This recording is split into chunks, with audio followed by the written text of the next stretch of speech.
അസമിൽ തിരഞ്ഞെടുപ്പ് അടുത്തിരിക്കുന്ന സാഹചര്യത്തിൽ മണിപ്പൂരിൽ വീണ്ടും ആക്രമണമുണ്ടായിരിക്കുന്നു എന്നുള്ള റിപ്പോർട്ടുകളാണ് പുറത്തു വരുന്നത്. വെറും ആക്രമണമല്ല, റോക്കറ്റ് ആക്രമണമാണ് മണിപ്പൂരിൽ ഉണ്ടായിരിക്കുന്നത് എന്നാണ് നമുക്ക് മനസ്സിലാക്കാൻ സാധിക്കുന്നത്. 2 കുട്ടികൾ അവിടെ മരിച്ചിരിക്കുന്നു. 5 ജില്ലകളിൽ ഇന്റർനെറ്റ് വിച്ഛേദിച്ചു എന്നുള്ള റിപ്പോർട്ടുകളും ഇതിനോടൊപ്പം ചേർത്ത് വായിക്കേണ്ടതാണ്. മണിപ്പൂരിലെ ബിഷ്ണുപൂർ ജില്ലയിലാണ് ഇന്ന് വളരെയധികം ദുഃഖകരവും ഞെട്ടിക്കുന്നതുമായിട്ടുള്ള ഒരു സംഭവം നടന്നത്.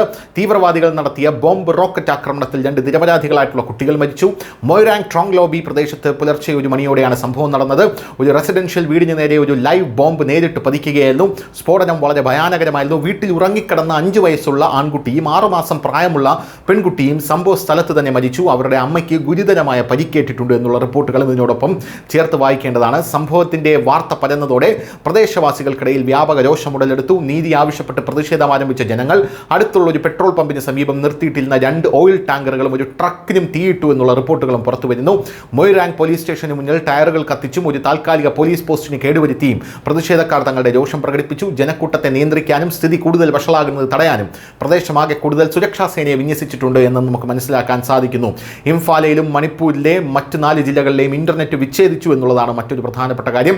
സുരക്ഷാ മുൻകരുതലിന്റെ ഭാഗമായി ഇംഫാലിലും മറ്റ് 4 സെൻസിറ്റീവ് ജില്ലകളിലും സംസ്ഥാന സർക്കാർ മൊബൈൽ ഇന്റർനെറ്റ് സേവനങ്ങൾ താൽക്കാലികമായി നിർത്തിവച്ചിട്ടുണ്ട്. ആക്രമണം കൂടുതൽ വ്യാപിക്കുന്നത് തടയാൻ ഭരണകൂടം ചില പ്രദേശങ്ങളിൽ കർഫ്യൂ ഏർപ്പെടുത്തിയിട്ടുണ്ട് എന്ന് നമുക്ക് മനസ്സിലാക്കാൻ സാധിക്കുന്നു. News desk news Malayalam.